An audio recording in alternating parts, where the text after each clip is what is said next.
What's up, guys? Nerdy Perkins here, coming to you from the decks of the world. And we have more cards revealed from set 2 of the One Piece trading card game. So we'll just jump right into it because we got some more purple cards and we're seeing kind of what purple's going to be doing in this set, and I'm liking it a lot. So we have Magellan, and this is our first alt art. So we have, this is the alt art version of Magellan. He's a super rare. And then we have his normal version, so this is the one you're more likely to pull, and it's fine. This is in line with what we were seeing in the first set with a handful of the super rares. We got the anime art, and then we have an alt art, so I'll pop that alt art back up because it looks pretty good. Gonna look really nice with the textured hollow on the like dragons, and he is a 5 cost, 6,000 power, and on play you can subtract a Dawn, and your opponent returns one of their Dawn cards on their field to their Dawn deck. And then on opponent's turn, when this character is KO'd, your opponent returns 2 of their Dawn cards on the field to their Dawn deck. So we're seeing that purple in the next set is going to be able to remove cards from the opposing player's Dawn. So basically, Dawn denial, which is really good. It's going to be really useful, and this card in particular, of course, works really well with his leader because you can use that minus Dawn ability to buff your leader up and get an extra beefy attack on the turn. And it also is going to take away a Dawn on the opponent's turn, so that's like, it's a super good card. Like, this is going to be a must-have for your Magellan deck. And I think, honestly, this is something you just throw in.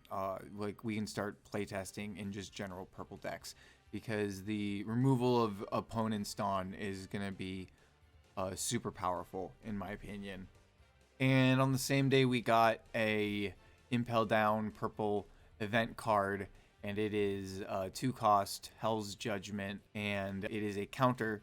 You subtract a Dawn and give up to 2 of your opponent's leaders or characters minus 3,000 power during this turn. I think this is the first time we've seen like one of these doing multiple characters. I might be wrong, but once again, going to be a powerful ability. You'll be able to negate the current attack and probably a second attack, and really good trigger too. If your opponent has 6 or more Dawn cards, your opponent returns one of their Dawn cards to their Dawn deck. So very clear, very cool, useful ability. More Dawn denial. I'm liking it, and cool art as well. I like it, and it's a rare, so we'll get this in hollow.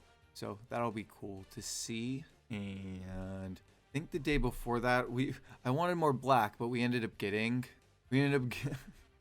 So for black, we got a vanilla black that they revealed. I have no idea why. I mean, it looks cool. It's original art. It's Doberman, and yeah, there's not much more to say. He's a pretty normal vanilla. 2 cost, 4,000, 1,000 counter. Not going to be anything that's going to help you kind of get a more feel or improve your current black deck. So, you know, hopefully we get some more black effect cards, because it'll be nice to kind of play test those. So then we got more Whitebeard pirates. So we got red, and we have Vista, 3 cost, 3,000 power, 1,000 counter, and on play, KO up to one of your opponent's characters with 3,000 power or less. Yeah, that's good. You know, going to be a useful ability to clear out some low cost blockers. And we already see in the next card that I think a lot of Whitebeards are going to be subtracting cost from people to help you, kind of use cards like this and other cards that KO on power. So then, like I was saying, we have Squardo, who is 3 cost, 5,000 power, and he is on play. If your leader has Whitebeard Pirates type, give up to one of your opponent's characters minus 4,000 power during this turn. Then add the top card from your life area to your hand. So a couple of things with this card. Really cool with the use of the card, and with how who the character is, what he does in the story, and how the ability works. Very cool. The other thing to note is that if you don't have any life like if you're already at 0 life, you can still play this, and you just, you get the effect, and you just don't have to worry about it because it's not doing damage to you, so you're not going to lose the game with it. So this is going to be very useful when you're like low life, and doing maybe like your last ditch effort. The other thing is, I'm pretty sure, I'm not 100%, I didn't see anyone asking about this, but with the, if you have your Whitebeard character card out on the same turn that you play this, you would be able to not, negate that last part. It would be tough. You'd probably have to use like Marco to get him out, or if there's some way to get, or you'd have to play him like with a secondary ability of some kind. But it'll definitely be interesting to see, because I think we're gonna see more kind of cards that have similar thing to Whitebeard that make it so you don't have to take cards from your life area. So my guess is he'll be comboing with that. Otherwise, he's useful, but you want to, he's a risk reward kind of card, which, there are cards like that, and negating 4,000 power on a character can definitely help KO a really beefy boy. So then this morning we got some more green cards, which is what I want to see. And I'm liking this. We have Kozuki Toki, and she's 1 cost, 0 power, a 1,000 counter. And if you have a Kozuki Odin character in play, this character gains blocker. And I like it. We needed some blocking in just in the pure samurai, or in the pure Wano country. It's definitely not like a particularly like crazy blocker, and you need another character out in order to have it be a blocker. But any blocker in Wano country green, I will take. And I'm now very curious. I want to see what Odin does as a character, and I want to get that character definitely, mostly so we can use this as a blocker.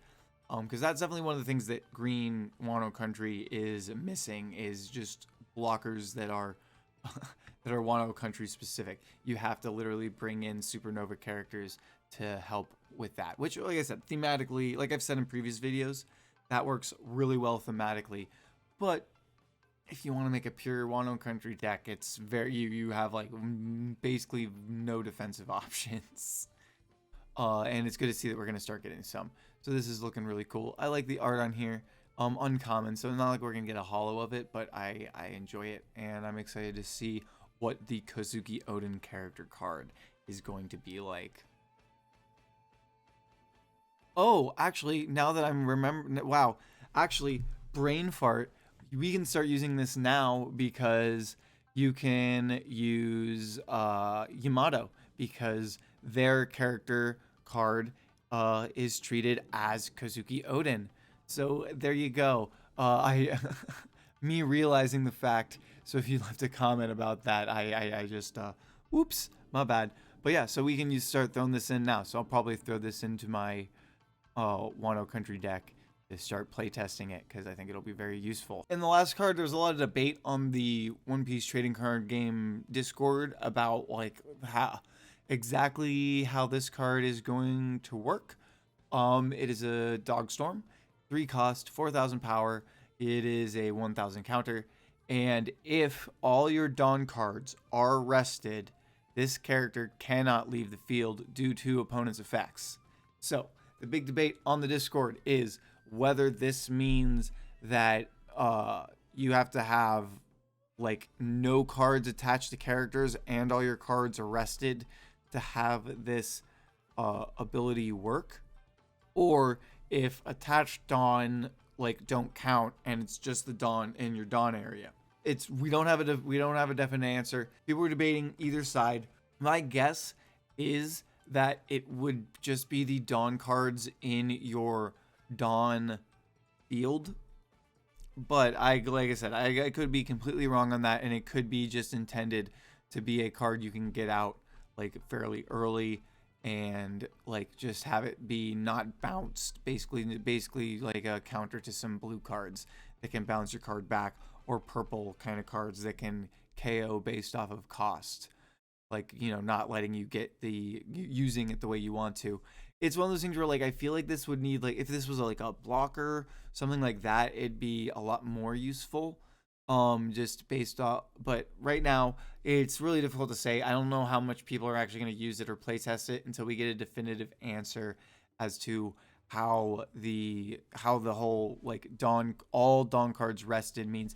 Because based off the wording, you would assume that it would mean, like, it had, like, all your, it's not saying all dawn cards in the field, it's all dawn cards. So, you know, maybe it'll get clarified before the cards come out. We'll have to wait and see. I am very curious. Let me know what you think down below. I'd love to hear your thoughts on it. I do love seeing Dogstorm in his Sulong form. Very cool. And, well, yeah, no, I like it. It's uncommon, so we're not going to get it hollow. But, you know, we'll get a few of them. And I'm liking the look of it. Maybe we'll get a box topper similar to how we got last time. And I wouldn't be surprised if we got a Cat Viper in a similar manner here.